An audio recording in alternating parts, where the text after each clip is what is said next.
आज का अपने यूनिट टेस्ट का जो पहला प्रश्न है वह है के किस मान के लिए निम्न समीकरण युग्म का कोई हल नहीं होगा।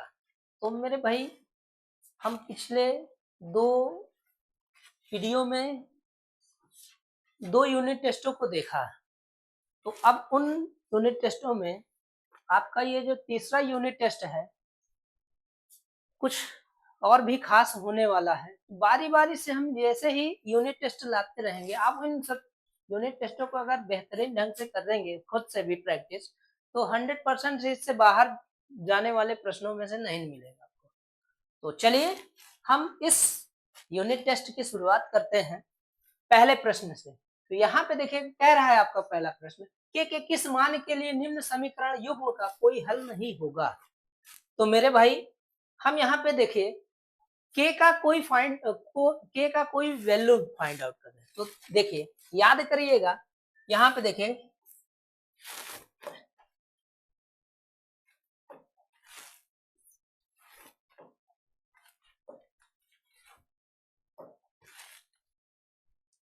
ये x plus 2y is equal 5, ये इक्वेशन नंबर फर्स्ट दे दिया मैंने।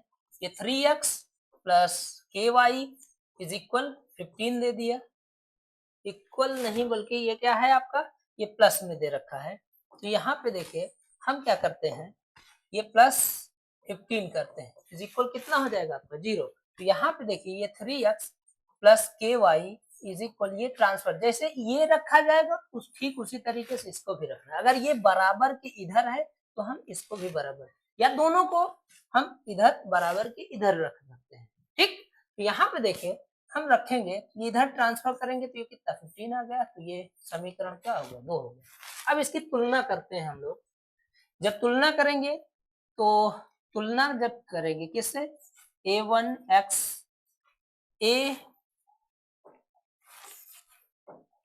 ax plus dy plus c या बराबर c 0 से तुलना करने पर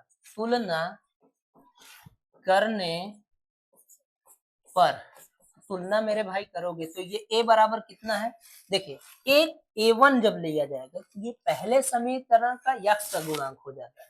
यहाँ पे अपने पास यक्ष का गुणांक कितना है, 1 है। ये a2 बराबर जो होगा दूसरे समीकरण का यक्ष का गुणांक हो जाएगा। तो यहाँ पे ये हो गया। फिर से आप देखिए ये b1 ले लीजिए तो b1 बराबर हो जाएगा 2, और इसी तरह से b2 जो बराबर होगा वो कितना हो जाएगी, ये k हो जाएगा। अब ये c अचर पद यहाँ पहले समीकरण का यहाँ पे 5 है, और ये c2 कितना है अपने पास, ये माइनस का ये 15 है, माइनस का 15 देखने को मिल रहा है। तो अब यहाँ पे देखिए इस समीकरण का कोई हल नहीं देखना है, ठीक है। तो कोई हल नहीं होने के लिए क्या होना चाहिए, ये दोनों ही रेखाएं समांतर होनी चाहिए। तो जब समांतर होंगी यानी कि किसी भी दो रेखा के हल होने के लिए उन दोनों रेखाओं का मिलना आवश्यक है। तो लेकिन अब ये समांतर होंगी तभी वो नहीं मिलेंगी, और जब नहीं मिलेंगी तो उनका कोई हल ही नहीं होगा। तो कोई हल नहीं होने का या ना मिलने का केवल और केवल एक ही रास्ता है, क्या, कि वो दोनों रेखाएं पैरेलल होनी चाहिए। तो समांतर होने का प्रतिबंध आपके पास क्या होता है कि a1 अपॉन a2 बराबर कितना है, b1 upon b2 does not equal c1 upon ये c2 होता है। तो ठीक है मेरे भाई, हम इसको रख लेते हैं कुछ इस तरीके से। यहाँ पे देखिए क्या करेंगे, a1 की वैल्यू अपने पास कितना है, 1 है। a2 की वैल्यू है अपने पास ये 2 है, और फिर b1 की वैल्यू है अपने पास ये 2, और यहाँ पे a1 जो है, एक सेकेंड, यहाँ पे a1 जो दे रखा है वो 3 दे रखा है मेरे भाई। a2 जो है, a2 3 है, तो यहाँ पे 3 रख लीजिए। इस जगह पे क्या हो जाएगा आपका, ये 3 हो जाएगा।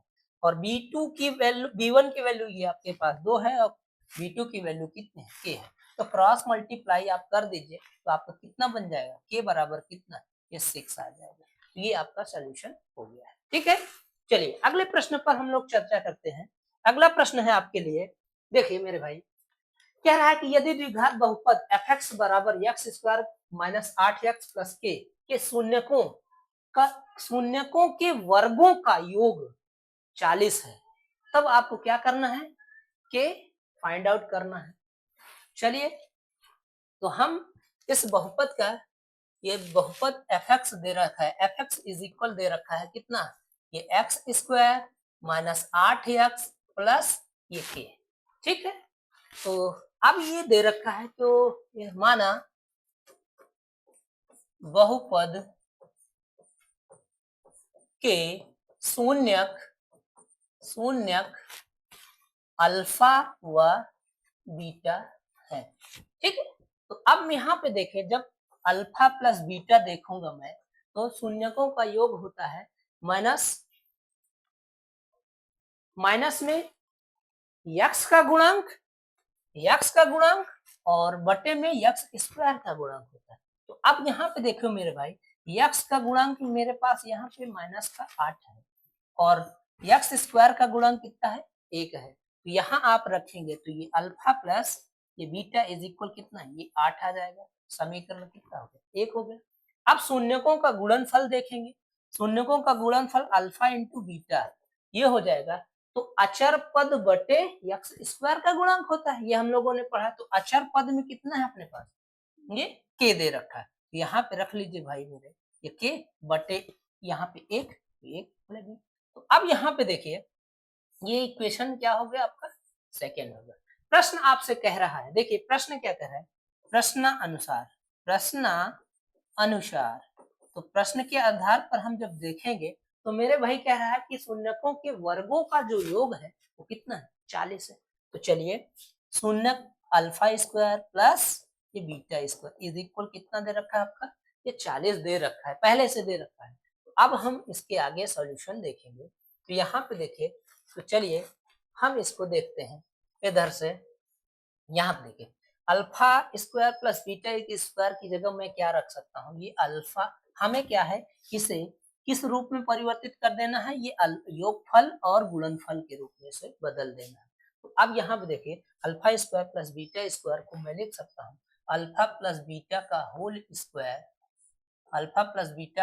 स्क्वायर माइनस का 2 alpha into beta is equal कितना हो जाएगा आपको, ये 40 हो जाएगा, ठीक है मेरे भाई।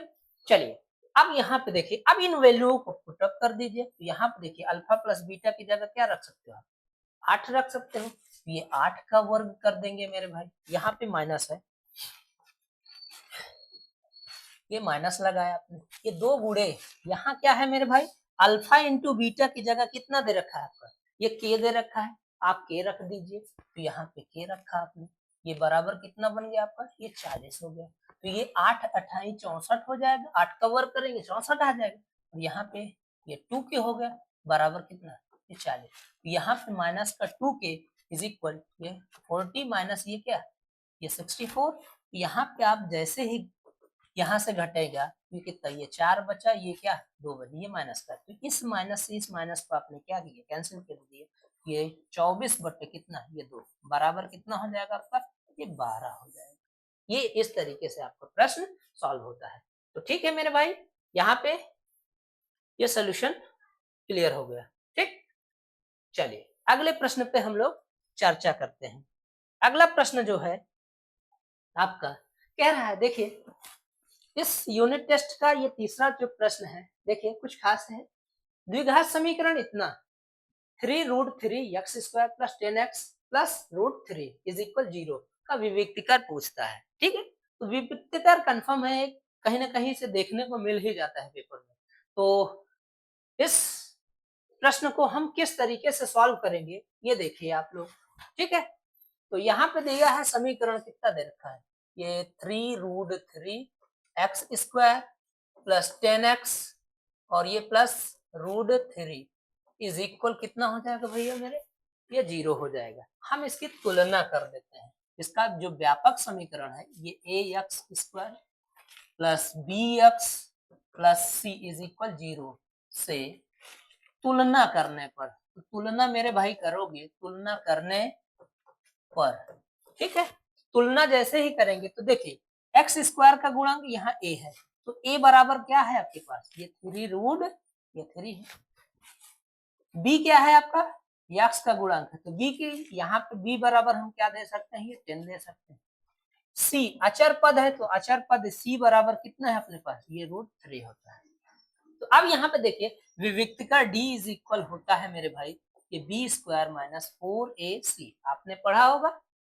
तो यहाँ पे देखिए d इज इक्वल कितना, विविक्त का इसी d को बोला जाता है, तो d बराबर कितना होगा b² माइनस 4ac। तो मेरे भाई निकाल लो, यहाँ पे b की वैल्यू आपको 10 आ जाएगी, 10 का वर्ग कर दिए, ये 4 इंटू कितना, ये 3 रूट, ये 3 इंटू √3, किस तरह से यहाँ पे क्या हो जाएगा आपका, ये 10 का वर्ग कर देंगे, 100 हो गया मेरे भाई। तो यहाँ देखिए क्या करेंगे, इस रूट का इस रूट से जैसे ही आप मल्टीप्लाई करेंगे तो वो हमें कितना बन जाएगा, ये 3 ही बन जाएगा आपका, ठीक है। तो ये 4 गुणे 3, 4 3 12 और फिर इसका 3, तो 12 3 कितना हो गया आपका, ये 36 हो गया। ये विविध का d बराबर कितना बन जाएगा, घटा दो यार, ये कितना, ये 64 आ गया। तो इस तरीके से इस द्विघात समीकरण का जो विविधकर मिला वो कितना मिल गया आपका, 64 मिल गया। ठीक, बहुत आसान है, आप आराम से इससे क्या कर सकते हैं, अपने इस पर दिए गए अंकों को हम अपने झोले में डाल सकते हैं। तो चलिए अगले प्रश्न पे की ओर हम लोग बढ़ते हैं। तो अगला प्रश्न है आपके लिए, देखिए मेरे भाई क्या कह रहा है, यदि एक समांतर श्रेणी के प्रथम p पदों का योग, p पदों का योग आपके पास ये दे रखा है, ठीक है, कोई दिक्कत नहीं, तो उसका सारवंतर चाहिए। तो चलिए हम इस यूनिट में इस प्रश्न को भी पुनः से फिर से हल करते हैं, ठीक है। इस तरीके के प्रश्न आपको कहीं ना कहीं किसी न किसी मोड़ पे 100% मिलने हैं। तो यहाँ पे देखिए क्या दे रखा है, यस पी, अभी यस एन होता था, यहाँ पी दे रखा था, पी रख ले रहे हैं, तो यस पी बराबर सम ऑफ पी टर्म, ठीक है। तो यहाँ कितना है, a p² plus b t। तो भाई मेरे अगर मैं पहला टर्म चाहूंगा योग, एक ही टर्म पहला चाहूंगा या फिर एक पद का योग चाहूंगा, तो इसमें खुद अकेला ए शामिल होगा, तो वो क्या हो जाएगा, ये S1 कहो या A1 कहो, बात एक ही है। तो ये बनेगा कितना, a गुणे p की पावर कितना 1 प्लस b गुणे 1 कर दीजिए। तो इस तरीके से ये S1 कहो या A1 कहो, ये कितना बन जाएगा, a प्लस ये b बन जाएगा आपका। अब देखिए हम दो टर्म को निकाल लेते हैं, ये S2 निकालेंगे, तो S2 बराबर कितना हो जाएगा मेरे भाई, ये a, ये 2 की पावर 2 प्लस b इंटू ये 2 हो जाएगा। तो ये S2 इज इक्वल कितना है, ये 2 दूना 4, ये 4a आ गया और ये कितना हो गया, ये 2b हो जाएगा, ठीक है। तो अब यहाँ पे देखिए हम इस टर्म में अगर देखें तो पहला पद जुड़ा हुआ है और कौन सा, दूसरा पद जुड़ा हुआ है, ठीक। अगर मुझे इसमें से सिर्फ और सिर्फ पहला पद चाहिए हो, दूसरा पद चाहिए होगा, तो क्या करूंगा, इस दूसरे पद में से पहले पद को, ये वाले टर्म को अगर घटा दूं तो मुझे क्या मिलेगा, पहला ही टर्म मिल जाएगा। और अगर इसको 2 बार घटाऊंगा तो क्या, सारवंतर मिल जाएगा उसका। पहले एक बार ही दूसरा टर्म निकाल लेते हैं तो ज्यादा क्लियरिटी रहेगी। तो A2 बराबर कितना हो गया, ये S2 कह लीजिए या S2 माइनस S1 कहें या फिर क्या कहेंगे आप, A1 कह लीजिए। तो यहाँ पे देखिए ये 4a प्लस 2b माइनस का ये, इसको घटा दीजिए, ये a माइनस b, तो यहाँ 4 में से एक घटेगा तो कितना बचेगा, 3 बच जाएगा। और ये क्या होगा, 2b में से एक भी घटेगा तो कितना बचेगा, ये b आपका बच जाएगा, ठीक है। तो अब यहाँ पे देखिए A2 मिल गया, अब हमें सारवंतर चाहिए। तो समांतर श्रेणी का सारवंतर प्राप्त करने के लिए हम लोग क्या करते हैं कि दूसरे पद में से पहले पद को घटा दीजिए, या कहीं दो लगातार पदों में से उसके अगले पद से पहले पद को घटा दीजिए, बस आपको मिल जाएगा। तो यहाँ पे देखिए ये हम A2 माइनस A1 लिख लेते हैं, तो ये D बराबर कितना, A2 की वैल्यू ये 3a प्लस B माइनस का कितना हो जाएगा आपका, ये A माइनस B। तो इस तरीके से जो हमारा सारवंतर मिलेगा मेरे भाई, ये 2a मिल गया और b से b खत्म हो गया। तो ये इस समांतर श्रेणी का सारवंतर जो मिला वो कितना हो गया, ये 2a हो गया, ठीक, क्लियर है। चलिए अगले प्रश्न पे हम लोग चर्चा करते हैं। तो देखिए यहाँ पे देखिए कह रहा है कि प्रतिस्थापन विधि का उपयोग करके निम्न समीकरण युग्म का हल कीजिए। यहाँ पे हमें क्या दो चरों वाले दो रैखिक समीकरण दे रखे हैं। अब इनको हल करने के कई तरीके हैं, तो उनमें से इसने आपसे पर्सनली कह दिया है कि आपको क्या करना है, प्रतिस्थापन विधि का। तो मेरे भाई अगर जब जैसे हमें प्रश्न बोला जाए कि प्रतिस्थापन से हल करिए, विलोपन से हल करिए, तो उसी अकॉर्डिंग में हमें हल भी करना है। ठीक, तो चलिए हम इसे प्रतिस्थापन विधि से हल करते हैं। तो प्रतिस्थापन का मतलब होता है कि किसी के स्थान पर हम किसी को रख दें। ठीक, तो चलिए पहले समीकरण हम रखते हैं। तो समीकरण देखिए मेरे भाई कितना दे रखा है, ये 2x plus 3y is equal कितना 9। इक्वेशन नंबर फर्स्ट हो गया। यहाँ पे 3x plus 4y is equal 5 है। इक्वेशन नंबर कौन सा होगा, सेकेंड होगा। तो हम क्या करते हैं प्रतिस्थापन के लिए, अब दो में से किसी एक वैल्यू, चाहे x की वैल्यू y के टर्म में लिख रहे या फिर y की वैल्यू x के टर्म में लिख सकते हैं, तो किसी भी टर्म में लिखें, लेकिन हमें ये करना है। तो ऐसा करने के लिए हम उसका चुनाव करेंगे जिसका गुणांक केवल और केवल एक हो। लेकिन अब इसमें सब में कोई ऐसा समीकरण है ही नहीं जिसमें गुणांक एक हो, तो कोई दिक्कत नहीं, हम अंश और हर में बदल लेंगे। तो चलिए, तो यहाँ पे देखिए मैं x का मान y के टर्म में लिखना चाहता हूँ। ये 3x को बचाया, बाकी सबको उधर भेजा, ये आपका कुछ इस तरह से बनकर तैयार है। तो यहाँ पे देखिए ये x बराबर कितना हो जाएगी, 5 माइनस 4y अपान में कितना है, ये 30 हो गया।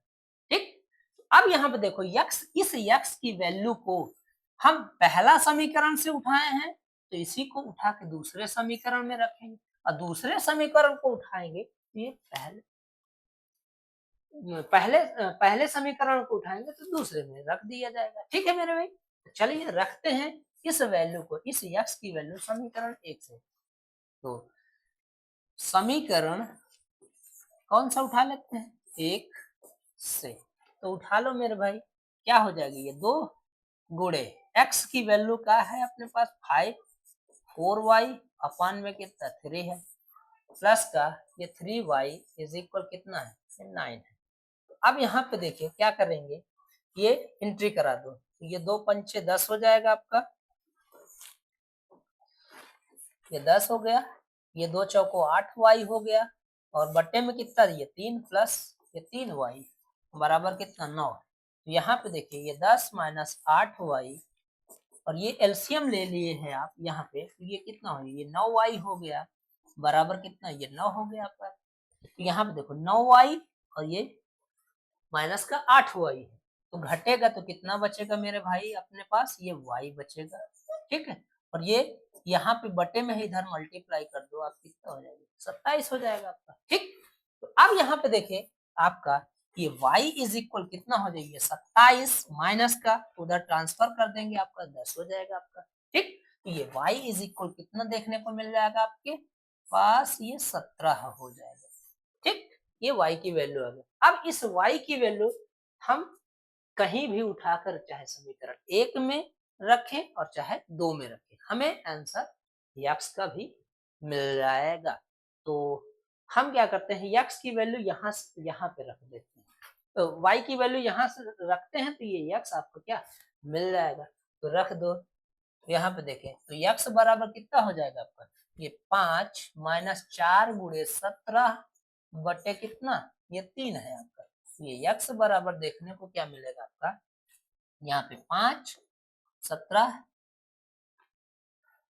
चौको 68 हो जाएगा मेरे भाई, और ये बट्टे में ये 3 हो जाएगा। तो ये x बराबर जैसे ही घटाएंगे तो इसमें से कितना आ जाएगा, ये माइनस का ये 63 आ गया, तो बट्टे में ये 3 हो गया, तो ये x बराबर कितना हो जाएगा आपका, माइनस ये 21 आ जाएगा। ठीक, ये आपका आंसर हो जाएगा। चलिए, ये था आपका कौन सी विधि से, प्रतिस्थापन। आपसे कभी विलोपन विधि से मांगे तो विलोपन विधि में क्या करना है, दो में से किसी एक को यक्स को गायब कर दीजिए या फिर वाई को गायब कर दीजिए, दोनों में किसी न किसी एक को आपको गायब करना है। ठीक, तो चलिए अगले प्रश्न पर चलते हैं।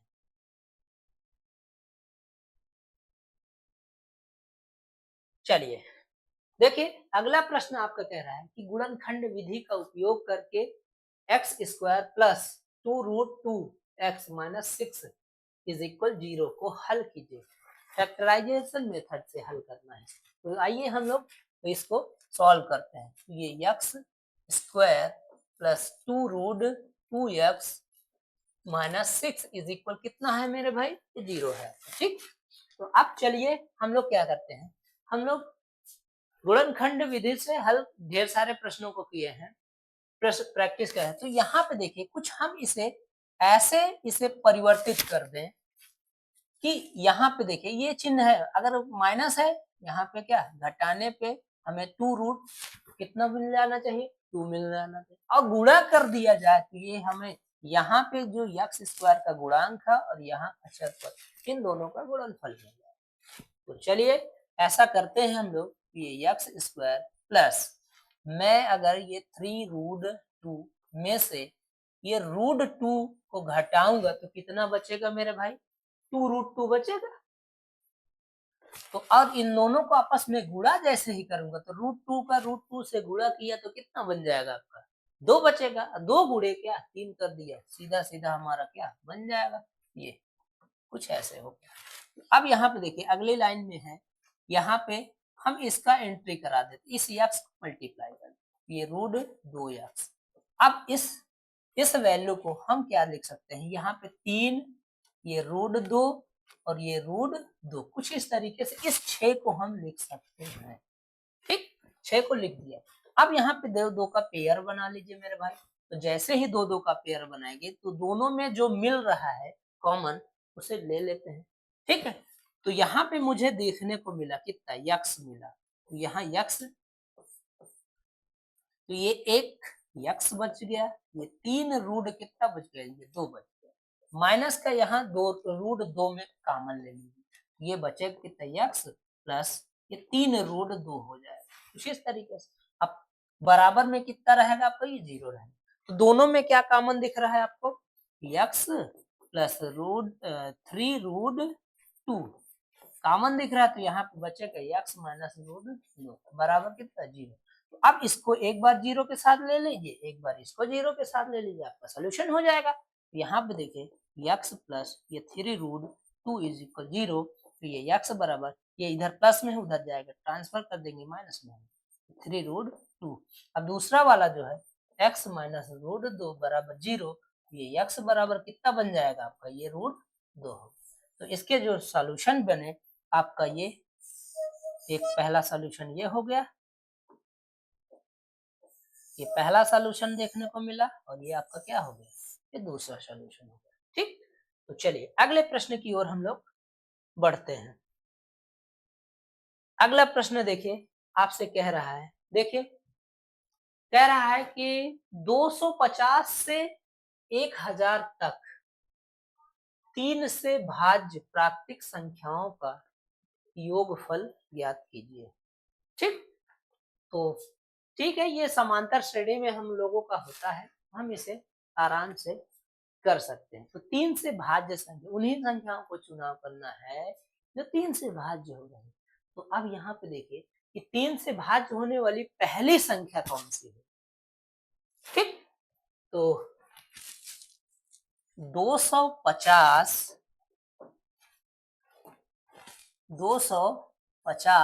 व 1000 के बीच पहली 3 से भाज्य संख्या, 3 से भाज्य संख्या क्या होगी मेरे भाई, पहली वाली। तो यहाँ पे देखिए हम क्या करते हैं, आपको सिखाया था कि ये 250 है, सीधे से, बाकी ऐसे डायरेक्ट बता सकते हैं, लेकिन सीधे भाग कर लीजिए, 3 अठे कितना हो गया आपका, ये 24 हो गया। तो बचा कितना आपके पास, यहाँ 1 बचा ये।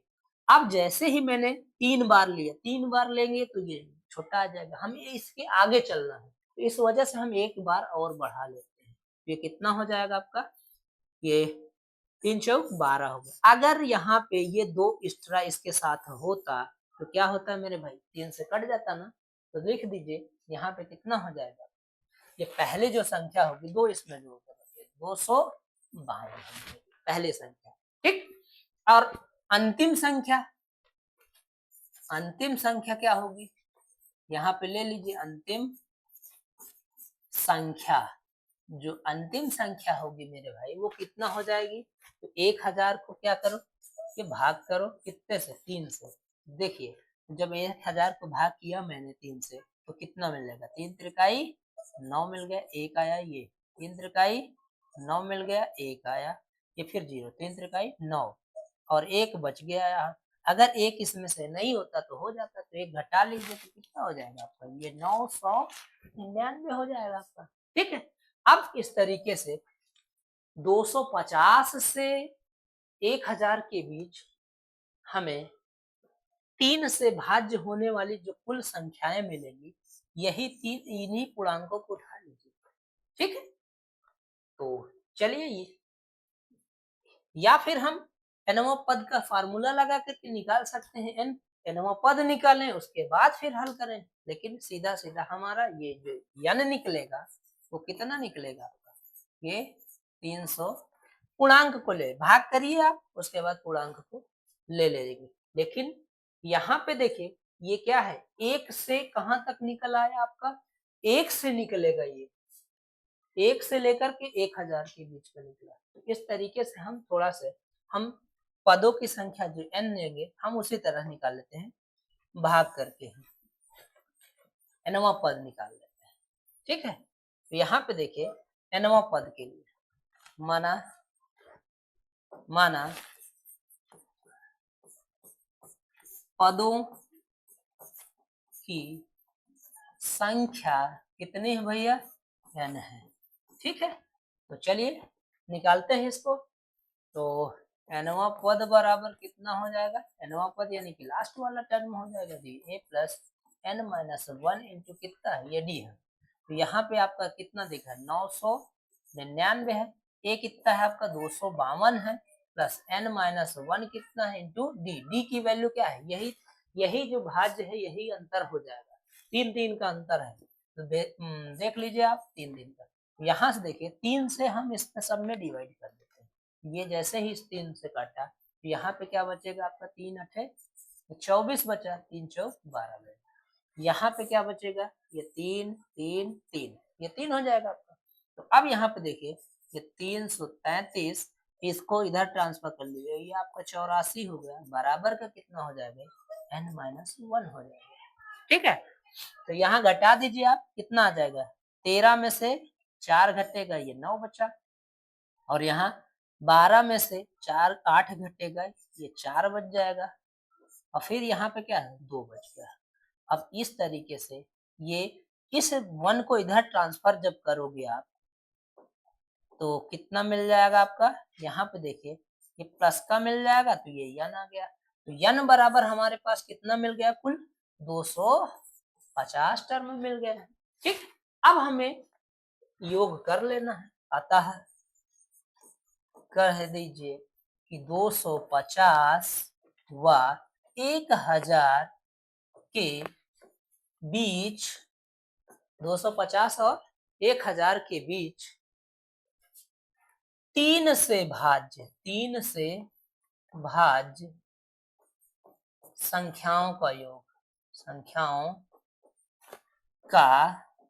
योग कितना हो जाएगा भैया, s कितना 250 इज इक्वल, आप 250 बटे कितना 2 रखेंगे, बटे में a प्रथम पद प्लस अंतिम पद। तो प्रथम पद में कितना है अपने पास 252 दे है, अंतिम पद कितना है 999 रखा है। तो अब इसे हम कैलकुलेट करेंगे, तो यहाँ पे देखिए इतना, जैसे ही आप भाग करेंगे 2 से तो कितना बचेगा मेरे भाई, इसमें 250 को तो ये 125 हो जाएगा, और ये गुणे में कितना, इन दोनों को जोड़ दिए 9 2 11 हो गया आपका। 9 5 ये 14 हो जाएगा आपका, ठीक। और 9 2 11। एक सेकेंड रुको रुको, यहाँ पे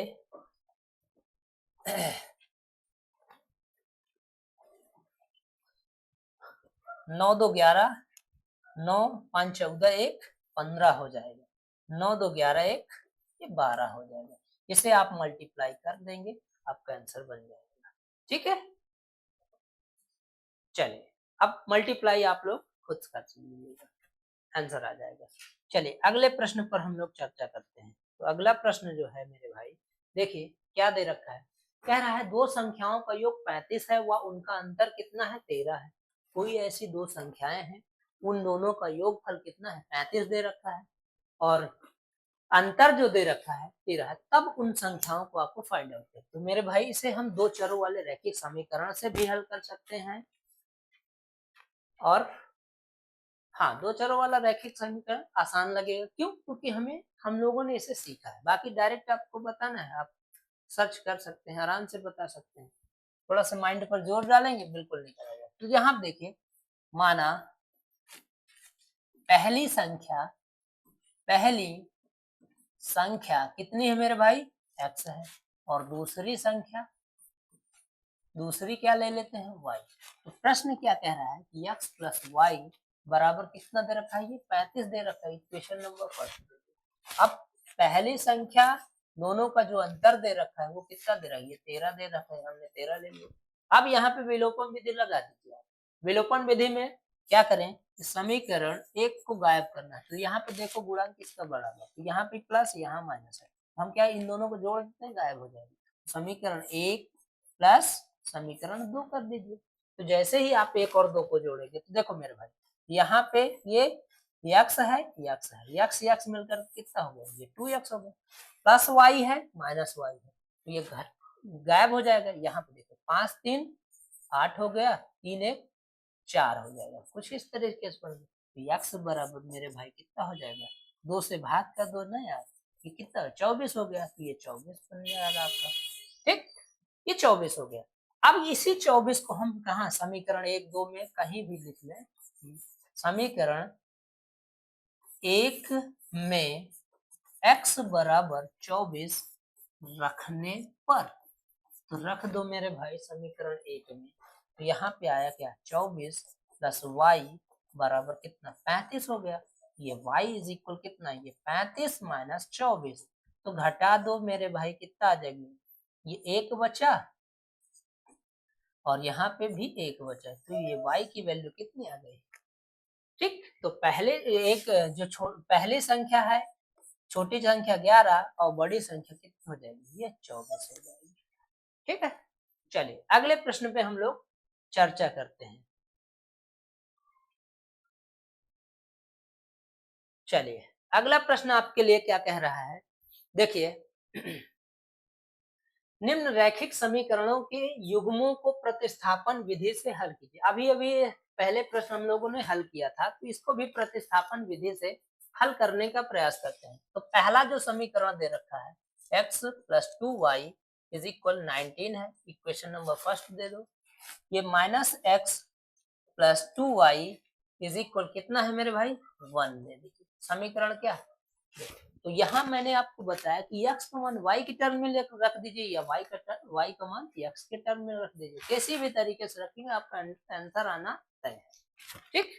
तो चलिए देखते हैं हम क्या करते हैं, ये 2y को इधर बचा लेते हैं, आराम से रख दिया जाएगा दो में से किसी को। यहाँ पे देखिए इस x को उधर किए आप, ये कितना 1 प्लस x हो गया। अब इस वैल्यू को कहाँ रख देते हैं, मैंने बताया था कि अगर समीकरण 2 को छेड़ो तो एक में रखना, एक को छेड़ोगे तो दूसरे में, ठीक।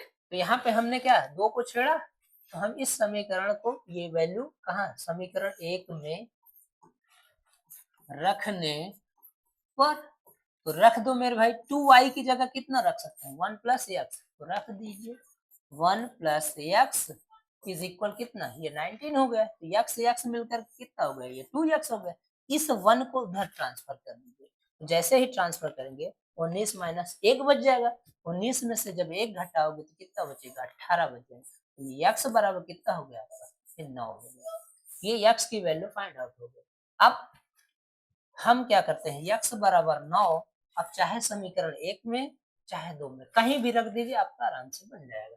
तो समीकरण 1 से रखता है यक्स बराबर 9, समीकरण 1 में रखने पर, तो रख दो मेरे भाई।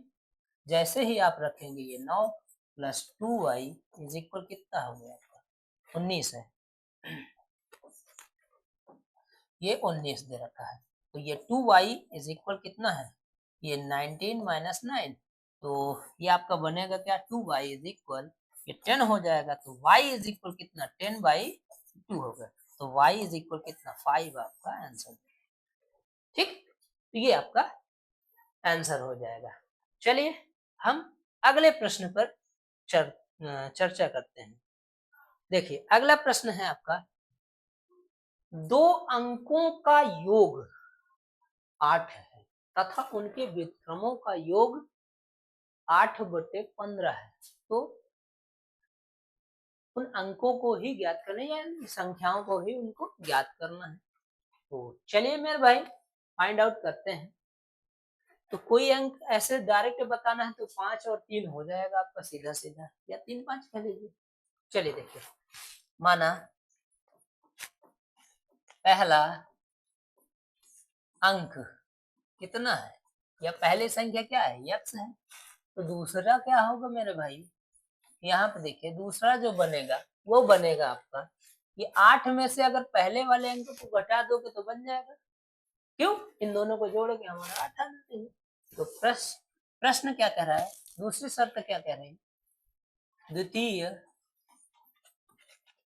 शर्त से, तो दूसरी शर्त कह रही अगर उनके व्युत्क्रमों को, व्युत्क्रम का मतलब होता है कि अंश वाला हर में लिखिए और हर वाला अंश में लिखिए। तो मेरे भाई इसके नीचे कुछ नहीं तो एक है, तो यही को उल्टा कर देंगे, व्युत्क्रमों का योग, दूसरी शर्त से उनके व्युत्क्रम 1/x plus 1/8 minus x is equal कितना है भाई, 8/15 हो जाएगा। चलिए एलसीएम ले लेता हूं मैं यहाँ से, तो जैसे ही एलसीएम लिया तो मेरे पास यक्स, ये 8 माइनस यक्स बच गया, तो ये आपका ये 8 माइनस यक्स और ये प्लस यक्स बराबर कितना, 8/15। तो यहाँ से देखो मेरे भाई इसको आपने घटा दिया, तो ये बचेगा कितना, 8 ये 8 यक्स और ये माइनस का यक्स स्क्वायर बराबर कितना, 8/कितना 15। तो इससे आपने क्या इसको रिमूव किया, तो हमारा बनेगा कितना आपका, ये क्रॉस मल्टीप्लाई कर लीजिए, ये 15 बराबर कितना, 8x माइनस एक्स स्क्वायर, इस एक्स स्क्वायर को इधर ट्रांसफर कर लीजिए आप, तो कितना हो जाएगा, ये एक्स स्क्वायर और ये माइनस का 8x और ये 15 बराबर क्या, 0। अब देखिए द्विघात समीकरण बन गया। अब इस द्विघात समीकरण को सॉल्व करना, यहाँ पे प्लस है तो जोड़ने पे मुझे कितना चाहिए मेरे भाई, 8 चाहिए, और गुणा करने पे यहाँ पे देखो ये क्या है, 15। तो इस 8 को कुछ ऐसे ही, ये 5 प्लस क्या 3 कर सकता हूं मैं, ये बराबर कितना 0। यहाँ पे x, ये 5x आ गया और ये 3x प्लस 15।